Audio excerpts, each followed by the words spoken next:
A luz da manhã atravessava as cortinas simples do pequeno quarto. Jorge Mário Bergoglio, mundialmente conhecido como Papa Francisco, preparava seu café matinal com a mesma simplicidade de sempre. Desde que se tornou líder da Igreja Católica em 2013, construiu uma imagem de homem desprendido de bens materiais, surpreendendo o mundo com sua postura diferente dos papas anteriores. Nascido em Buenos Aires, Argentina, Francisco sempre foi conhecido por sua vida austera.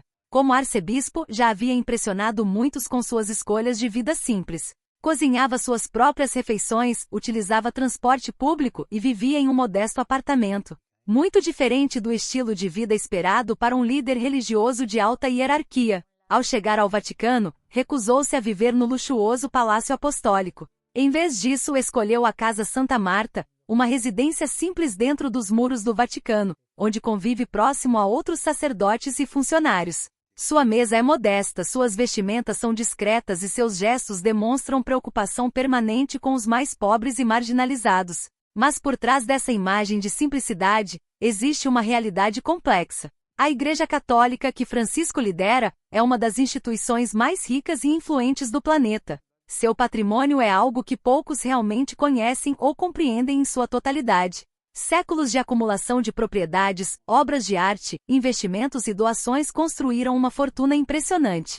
O contraste é evidente. Um papa que prega o desapego material, mas que preside uma organização com recursos financeiros gigantescos, propriedades espalhadas pelo mundo, obras de arte incalculáveis no Vaticano, investimentos em diversos setores econômicos. Tudo isso forma o patrimônio da Santa Sé. Francisco parece estar constantemente em uma batalha interna. Como liderar uma instituição tão rica, sendo ele um defensor dos pobres? Como conciliar o imenso patrimônio da Igreja com seu discurso de simplicidade e combate à desigualdade? Essas contradições o acompanham desde o início de seu pontificado. Seus defensores argumentam que ele usou a influência e os recursos da Igreja para promover causas sociais, defender os mais vulneráveis e criticar o sistema econômico global. Seus críticos, por outro lado, questionam a real capacidade de transformação dentro de uma estrutura tão antiga e tradicionalmente conservadora. A complexidade por trás da figura do Papa Francisco era maior do que parecia à primeira vista. Uma história de simplicidade, mas também de poder. De humildade, mas também de riqueza. Um homem dividido entre seu ideal pessoal e a realidade da instituição que lidera. E foi justamente essa complexidade que começaria a ser revelada nos próximos capítulos. O que realmente existia por trás daquela imagem de simplicidade? Que segredos financeiros permaneciam ocultos nas abóbadas do Vaticano? Os corredores silenciosos do Vaticano guardam mais que segredos históricos. Guardam uma realidade financeira que poucos conseguem compreender em sua totalidade. No coração deste pequeno estado-cidade, um complexo sistema econômico move milhões de dólares todos os dias, muito além do que qualquer pessoa poderia imaginar. Diferentemente de outras instituições religiosas, o Vaticano opera como um Estado soberano. Seus recursos não se limitam apenas a doações de fiéis ou ofertas de missas. São investimentos sofisticados espalhados pelo mundo. Ações em empresas internacionais, propriedades em locais estratégicos, reservas de ouro e aplicações financeiras compõem um portfólio impressionante. Os números são realmente surpreendentes. O orçamento anual do Vaticano supera 300 milhões de dólares. Mas esse valor é apenas a ponta do iceberg. O patrimônio total é estimado em mais de 4 bilhões de dólares, sem contar os imóveis históricos e as obras de arte incalculáveis que fazem parte do acervo da Igreja. Quando Jorge Mário Bergoglio foi eleito Papa, sabia que enfrentaria um desafio hercúleo. A máquina financeira do Vaticano estava longe de ser transparente. Escândalos de corrupção, lavagem de dinheiro e má administração manchavam a imagem da instituição por décadas. Francisco decidiu que era a hora de mudar. Suas primeiras ações foram cirúrgicas. Nomeou comissões independentes para investigar as finanças da Santa Sé. Trouxe especialistas em economia e auditoria de fora da estrutura tradicional do Vaticano. Seu objetivo era claro: transformar o sistema financeiro da Igreja, tornando-o mais transparente e ético. Os desafios eram imensos. Décadas de práticas obscuras não se corrigiriam da noite para o dia. O Banco do Vaticano, conhecido como Instituto para as Obras de Religião IOR, era particularmente complexo. Fundado em 1942, o banco havia sido usado ao longo dos anos para operações financeiras nem sempre muito claras. Francisco começou a implementar mudanças profundas. Fechou contas suspeitas, reduziu o sigilo bancário e começou a seguir padrões internacionais de conformidade. Sua meta era transformar a imagem do Vaticano de um centro de poder econômico obscuro para uma organização financeiramente responsável. Mas nem todos dentro da estrutura vaticana apoiavam essas mudanças. Havia forte resistência de setores conservadores que viam as reformas como uma ameaça aos privilégios históricos. Francisco precisaria de toda a sua determinação para superar essas barreiras internas. O que poucos sabiam era que essa batalha financeira seria apenas o começo de uma transformação muito mais profunda. Que segredos ainda permaneciam ocultos nos cofres do Vaticano? O que mais o Papa dos Pobres descobriria durante sua investigação? Os olhos de Jorge Mário Bergoglio percorriam as paredes do Museu do Vaticano como se cada centímetro guardasse uma história. E de fato guardava. Ali não eram apenas obras de arte. Eram testemunhas vivas de séculos de história, cultura e poder da Igreja Católica. A coleção do Vaticano é algo que desafia a imaginação. Obras-primas de artistas que transformaram a arte mundial estão ali preservadas. Miguel Ângelo, Rafael, Leonardo da Vinci, Caravaggio. Cada pincelada, cada escultura conta mais que uma história artística. Conta uma narrativa de poder, riqueza e influência. A Capela Sistina, joia da coroa deste acervo, é por si só um patrimônio inestimável. O teto pintado por Miguel Ângelo, com sua complexidade e beleza, representa muito mais que uma obra de arte. Significa bilhões de dólares em valor cultural e turístico. Milhões de visitantes percorrem anualmente esses corredores, pagando altos valores para contemplar essas obras magníficas. Francisco sabia que essas obras não lhe pertenciam pessoalmente. Como chefe de Estado do Vaticano, tinha autoridade sobre elas, mas não propriedade individual. Era um guardião, não um dono. Um detalhe importante que o diferenciava de muitos líderes religiosos que transformavam patrimônios públicos em propriedades pessoais. Os números são impressionantes. Estima-se que só o acervo de arte do Vaticano valha dezenas de bilhões de dólares. Pinturas, esculturas, manuscritos, relíquias. Cada peça carrega um valor histórico e financeiro incalculável. Muitas dessas obras são únicas no mundo, fruto de séculos de mecenato artístico da Igreja. Durante séculos, a Igreja Católica foi a principal financiadora das artes na Europa. Papas, cardeais e bispos encomendavam obras aos maiores artistas da época. Miguel Ângelo pintando o teto da Capela Sistina, Rafael decorando os aposentos papais, tudo financiado pela instituição que Francisco hoje lidera. Mas havia um conflito interno constante. Como liderar uma instituição com um patrimônio artístico tão valioso, pregando simplicidade e combate à desigualdade? Francisco tentava transformar essa contradição em uma mensagem de preservação cultural e educação. Ele via essas obras não como um símbolo de riqueza, mas como um patrimônio da humanidade. Um acervo que precisava ser preservado, estudado, compartilhado. Não como troféus de poder, mas como janelas para a compreensão da história humana. Que mais guardariam aquelas paredes? Que segredos permaneceriam ocultos entre telas, esculturas e manuscritos? A história por trás dessas obras estava longe de ser completamente revelada. O estacionamento do Vaticano guardava um segredo que poucos conheciam. Entre carros blindados e veículos de protocolo, um Renault 4 de 1984 chamava a atenção. Não por sua elegância, mas por sua história improvável. Era o carro preferido do Papa Francisco. Quando Jorge Mário Bergoglio foi eleito Papa, o mundo esperava ver outro líder religioso em luxuosas limusines. Mas Francisco desafiou todas as expectativas. Seu primeiro carro papal foi aquele Renault 4, um presente que simbolizava sua filosofia de simplicidade. Um veículo antigo, simples, quase surreal para alguém em sua posição. Mas a história dos veículos papais vai muito além daquele Renault desbotado. O Vaticano mantém uma frota impressionante de automóveis, cada um com seu propósito específico. O papamóvel oficial, o Mercedes-Benz modificado, representa o ponto mais alto dessa coleção. Blindado com vidros especiais e estrutura de segurança, é usado em eventos públicos, transportando o Papa em meio a multidões. Francisco não se limitou ao Renault. Utilizou também um Fiat 500 litros, um Ford Focus e até um Dacia Logan. Cada escolha era uma mensagem. Enquanto seus antecessores usavam carros de luxo avaliados em centenas de milhares de dólares, ele optava por veículos simples e funcionais. Os papamóveis têm uma função que vai além do transporte. São símbolos de poder, segurança e diplomacia. Projetados para proteger o líder da Igreja Católica, esses veículos custam fortunas. Um único papamóvel pode valer mais que muitas casas juntas, com sistemas de segurança complexos e tecnologia de ponta. Mas Francisco sempre foi diferente. Sua simplicidade era um contraste gritante com a suntuosidade tradicional do papado. Ele via os carros não como símbolos de status, mas como ferramentas para cumprir sua missão. Cada veículo era escolhido com um propósito: proximidade com as pessoas, simplicidade, mensagem de humildade. No entanto, por trás dessa aparente simplicidade, existia uma complexidade fascinante. O Vaticano mantinha uma frota de veículos de altíssimo valor: carros diplomáticos, veículos de segurança, automóveis para diferentes ocasiões. Cada um deles representava um investimento significativo. A contradição era evidente. Um papa que pregava simplicidade, mas que liderava uma instituição com recursos para manter uma frota de veículos de alto padrão.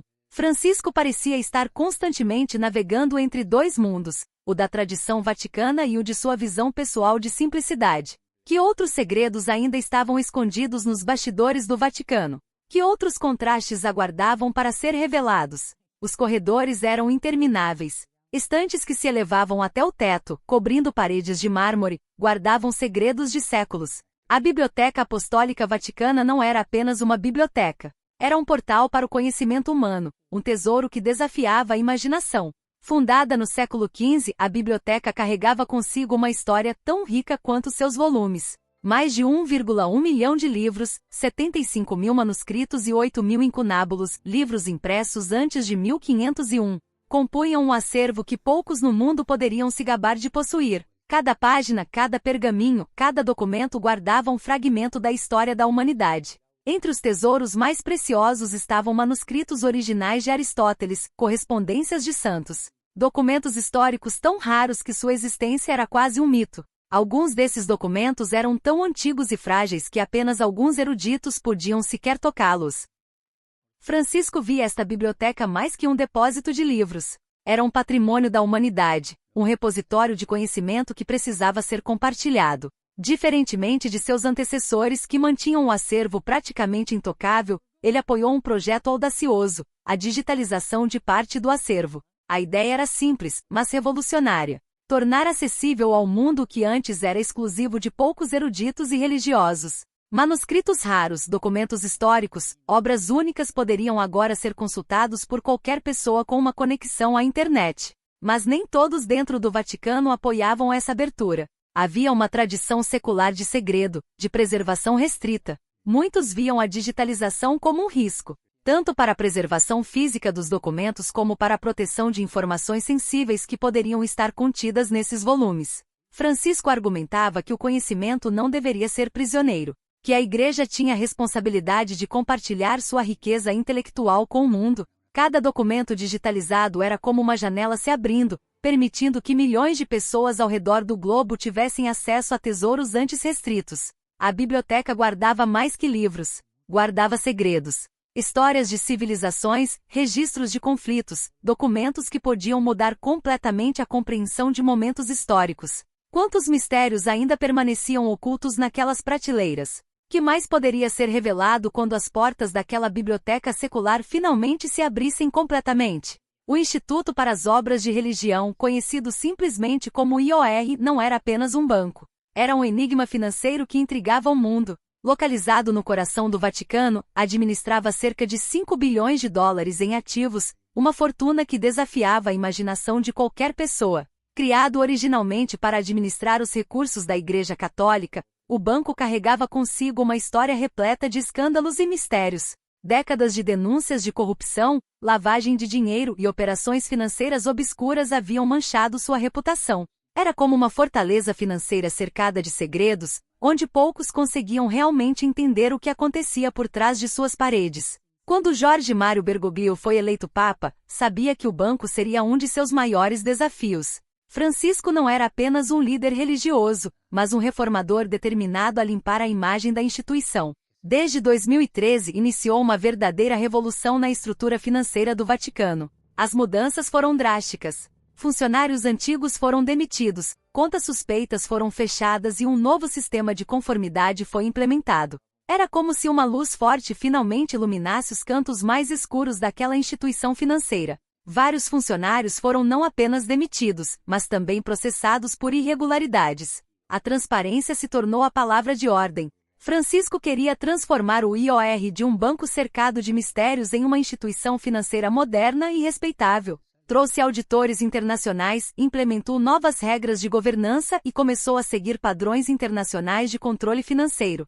Mas a resistência era grande. Muitos dentro do Vaticano viam essas mudanças como uma ameaça aos privilégios históricos. O banco havia sido durante décadas um instrumento de poder, utilizado para negociações discretas e movimentos financeiros complexos. Transformá-lo seria como tentar mudar a própria estrutura do Vaticano. As investigações revelaram uma rede de conexões financeiras impressionantes. Contas secretas, investimentos em paraísos fiscais, transações que atravessavam continentes. Cada documento decifrado era como uma camada de uma cebola sendo descascada, revelando segredos cada vez mais profundos. Francisco sabia que a batalha seria longa. Reformar uma instituição com séculos de história não seria algo simples ou rápido, mas sua determinação era inabalável. Ele via o banco não como um instrumento de poder, mas como uma ferramenta para o bem social, para ajudar os mais necessitados. Quantos segredos ainda permaneciam ocultos nos cofres do Banco do Vaticano? Que mais poderia ser revelado nesta guerra contra a corrupção?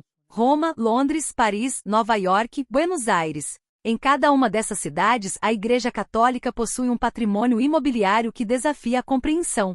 Dezenas de milhares de propriedades dispersas pelo mundo, um império de pedra e concreto construído ao longo de séculos de história. Jorge Mário Bergoglio observava esses números com uma mistura de admiração e preocupação. A Igreja não era apenas uma instituição religiosa. Era um dos maiores proprietários de imóveis do planeta. Cada edifício, cada terreno, cada propriedade carregava consigo uma história complexa de poder, influência e muitas vezes especulação imobiliária. As propriedades não eram apenas símbolos. Geravam renda substancial. Hotéis, instituições educativas, edifícios comerciais, residências, tudo se transformava em fonte de renda. Um complexo sistema de aluguéis e concessões fazia do patrimônio imobiliário uma máquina financeira impressionante. Mas Francisco sempre foi crítico dessa lógica puramente mercantil. Desde o início de seu pontificado, defendia que as propriedades da Igreja deveriam servir a um propósito social maior, não apenas gerar lucro, mas contribuir para o bem comum, para a redução da desigualdade.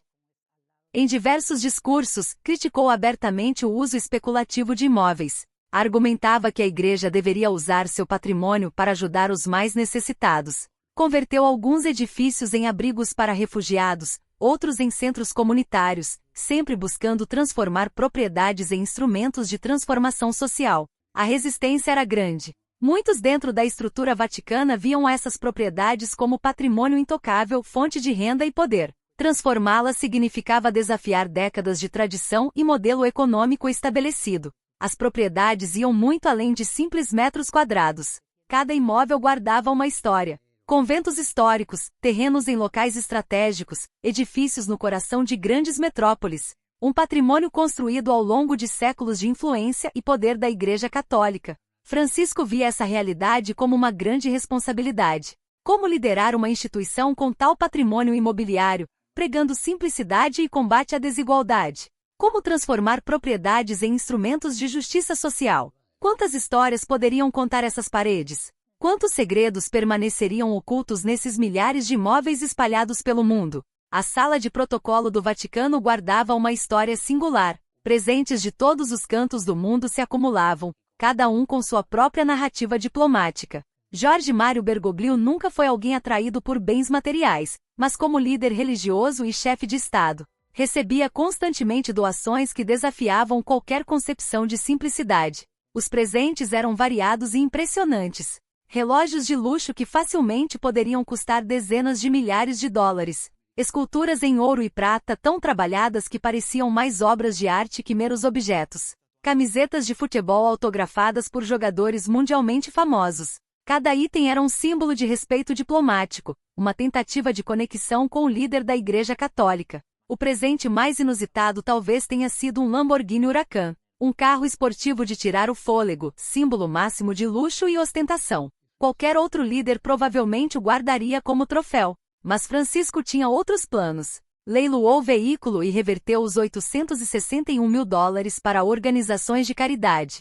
especialmente para projetos de apoio a pessoas em situação de vulnerabilidade. Essa atitude definia sua filosofia. Os presentes não eram vistos como propriedade pessoal, mas como recursos que poderiam ajudar os mais necessitados. Relógios de luxo eram frequentemente doados. Esculturas preciosas eram arquivadas ou revertidas para causas sociais. Cada item ganhava um novo significado além de seu valor monetário. Para Francisco, esses presentes representavam mais que gestos diplomáticos. Eram oportunidades de transformação social. Um relógio caro poderia se transformar em recursos para uma comunidade necessitada. Uma escultura de prata poderia financiar projetos educativos. Cada presente era uma oportunidade de praticar sua mensagem de solidariedade. Dentro do Vaticano, existia um complexo sistema de registro e catalogação desses presentes. Alguns eram arquivados como itens históricos, documentando relações diplomáticas. Outros eram avaliados por seu potencial de uso social.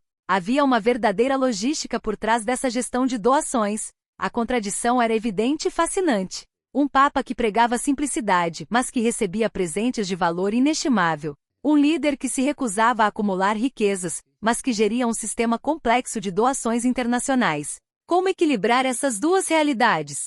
Quantas histórias poderiam contar esses presentes? Quantos segredos diplomáticos permaneceriam ocultos nessas doações aparentemente simples? O que mais poderia ser revelado sobre essa complexa rede de relações internacionais? No silêncio de seu pequeno quarto na Casa Santa Marta, Jorge Mário Bergoglio refletia sobre sua trajetória. Um homem rodeado de uma das instituições mais ricas do mundo, mas pessoalmente desprovido de qualquer fortuna significativa. Como líder da Igreja Católica, ele administrava bilhões, mas não possuía praticamente nada em seu nome. Desde jovem, quando ingressou na Companhia de Jesus, Francisco havia feito um voto de pobreza. Esse compromisso não era apenas uma promessa religiosa, mas um estilo de vida profundamente arraigado em sua essência. Não tinha imóveis registrados em seu nome, nenhuma conta bancária milionária, nenhuma coleção privada de valor. Tudo que administrava pertencia à Igreja como instituição. Cada recurso, cada propriedade, cada obra de arte era um patrimônio coletivo, não propriedade pessoal. Sua missão era ser um gestor, não um proprietário. Um guardião responsável de recursos que deveriam servir ao bem comum. As reformas que tentava implementar eram seu verdadeiro legado. Não um legado material, mas ético. Transformar a imagem de uma instituição secular, conhecida por sua riqueza e poder, em um instrumento de justiça social e transparência. Cada mudança no sistema financeiro, cada abertura de arquivos, cada doação de propriedades era um passo nessa direção. Mas o caminho não era fácil. Décadas de tradições arraigadas, estruturas de poder complexas, resistências internas criavam barreiras constantes. Francisco sabia que suas reformas iam muito além de números e patrimônios. Eram uma tentativa de reconectar a Igreja com sua missão original de servir aos mais pobres.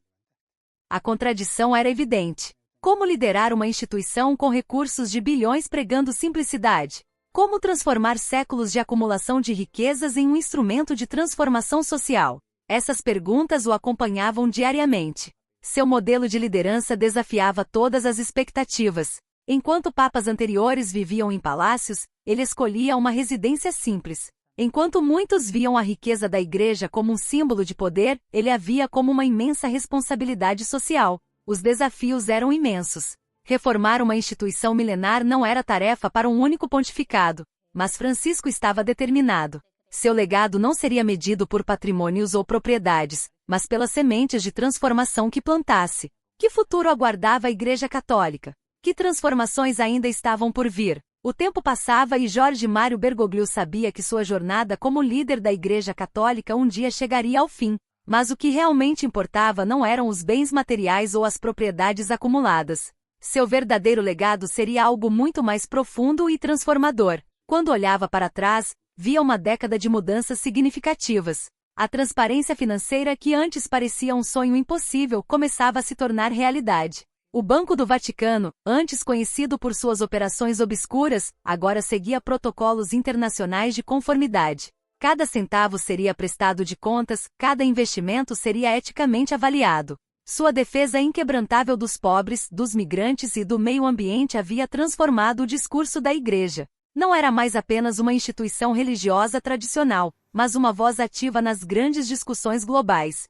Francisco havia colocado a compaixão no centro das discussões institucionais, desafiando estruturas de poder estabelecidas. O repúdio ao luxo clerical era mais que um gesto pessoal. Era uma mensagem clara: a Igreja deveria ser um instrumento de transformação social, não um símbolo de poder e riqueza. Cada propriedade doada, cada recurso revertido para causas sociais, cada decisão que priorizava a dignidade humana sobre a acumulação de riquezas era um passo nessa direção. Sua herança espiritual seria incomparavelmente mais valiosa que qualquer conta bancária. Não deixaria milhões em bens pessoais, mas um modelo de liderança baseado na simplicidade, na ética e na compaixão. Uma nova forma de pensar a religião no século XXI, mais próxima das pessoas, mais comprometida com as causas sociais. As reformas que iniciou iriam além de seu pontificado. Havia plantado sementes de transformação que continuariam germinando muito depois de sua saída. A transparência, o compromisso social, a abertura para o diálogo eram agora parte do DNA institucional que ajudou a construir. Não seria lembrado pelos luxos ou propriedades, mas por sua capacidade de questionar estruturas antigas, por sua coragem de enfrentar sistemas estabelecidos, por transformar uma das instituições mais antigas do mundo em um instrumento de esperança e mudança social. O legado de Francisco seria escrito não em documentos financeiros, mas nos rostos das pessoas que foram ajudadas, nos pobres amparados, nos migrantes acolhidos, no meio ambiente defendido. Sua verdadeira riqueza estava nas vidas transformadas, nas esperanças renovadas. Que outros capítulos ainda seriam escritos nesta história de transformação.